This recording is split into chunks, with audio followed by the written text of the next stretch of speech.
So this is the standard grade rubrics that many teachers routinely use to assist students' work.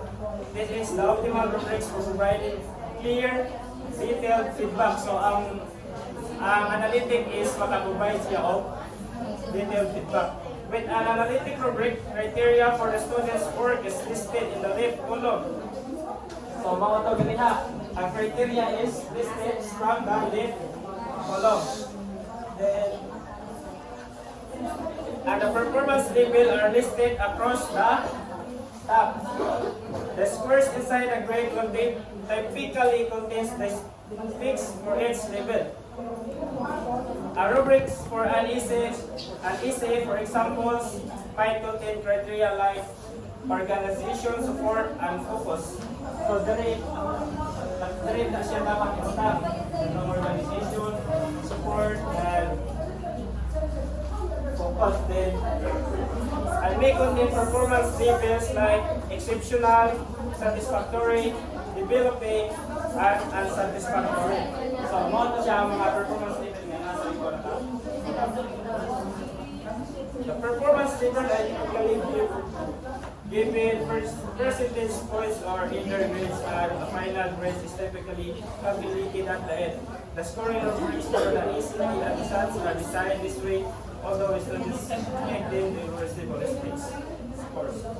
Then the second is the holistic rubrics. This type of rubrics that is much easier to create but much more difficult to use accurately. So mano man nga ang holistics is sayon daw siya pahimuon pero lisod siya to use accurately. Kisa ba na niya? Kuya Vince, na gusto makuha na si Kuya Vince na siya na ipawala. Ang holistic rubrics daw is kang sayon lang siya himuon but lisod siya kanang i-use accurately. Holistic magod kay it's easy for you to pinpoint your criteria. However, it might lead you to subjectivity. Munang mas mo'y naka-differentiate kung magamit ng holistic unlike sa analytic.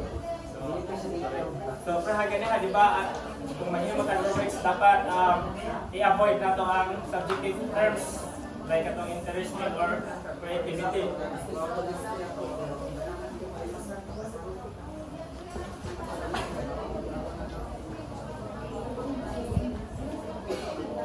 So, mausan nga kanang lisod siya i-use accurately kay kanang dili man siya maka-provide o kanang detailed feedback ba kay dili man siya wala man siya specific or kanang detailed nga descriptors.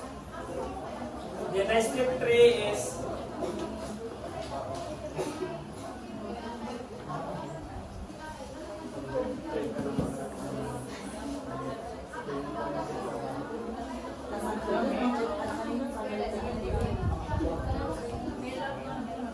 so the step 3, determine your criteria.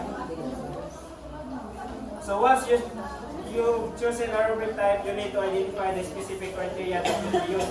So after nimo kanang mag-imo rubric, so dapat imo siya i-determine imong criteria if kanang directly nga related pa siya sa imong objective learning kay kasi imong criteria is very aligned sa imong objective learning. So ka-confuse ang students kung saan nila pag-answer or also dapat nga objective and also the activity.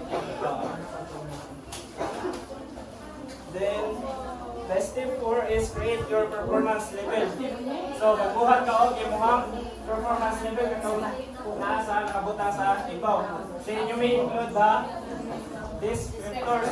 Then based on descriptors is dito na nimo ma-figure out of what type of scores nga imo i-assign based sa descriptors or kanang sa imong performance levels.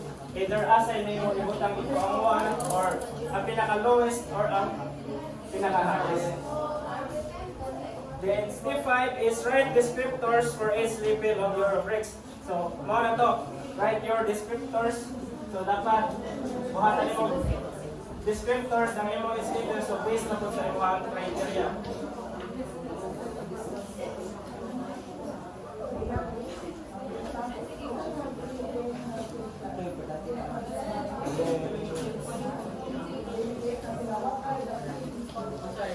step 6 is revise your rubrics. So these tips allows for refinement and improvement based on feedback and reflection before implementing the rubrics in assessment process.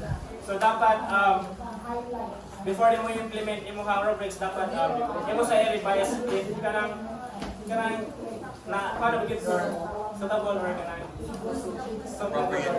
Klaro.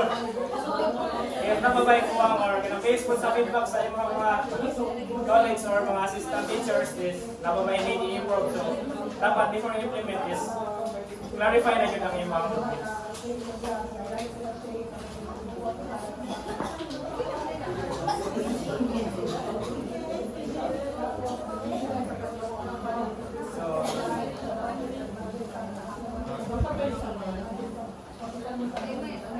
So before we end our discussion, let's have a activity first. So The Bluetooth device is connected successfully. so mag-group na sa tag-duha. So kanina lang. So every group is mag-choose mo og animals na inyong gusto. Then kanang like inyong istorya o kung sa ilang kanang sounds ba. Okay. So for example, yung ipili diri kay Korea. So sa example,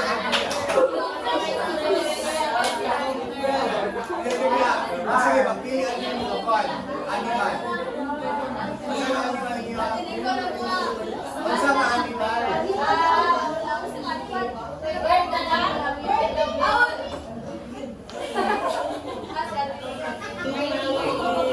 Okay, so bird nyo. Pili.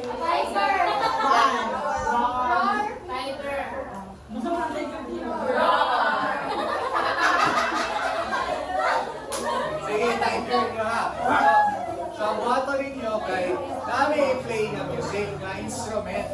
Tapos, inyo i-identify kung unsa siya mga instrument. So, pagkakuhan, makaibaw kung aron nakakit mo answer mo, tumatingog mo sa inyong sound. So, for example, mag-music nila niyo, guitar. So, kung kinsa mo kung nakabatihan ng matingog, o kinsa ko nakabatihan ng matingog, makain mo answer. Yung points na po ito. Dapat may points. 1 point na po niya. Okay?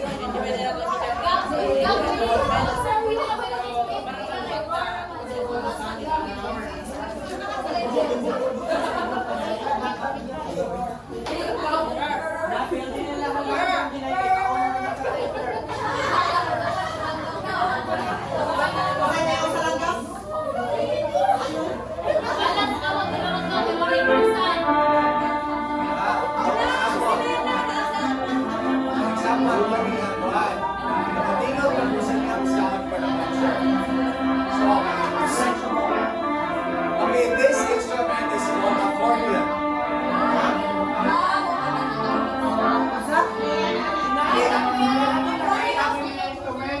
Kailan ninyo yung instrument? Kaya kung gawin ako makilin yung instrument, kaya itong gidiscuss nila ni Ani. Para makakanya mo sa timber. Okay? First, nagbiha. Ikaw tanong kasi tingog.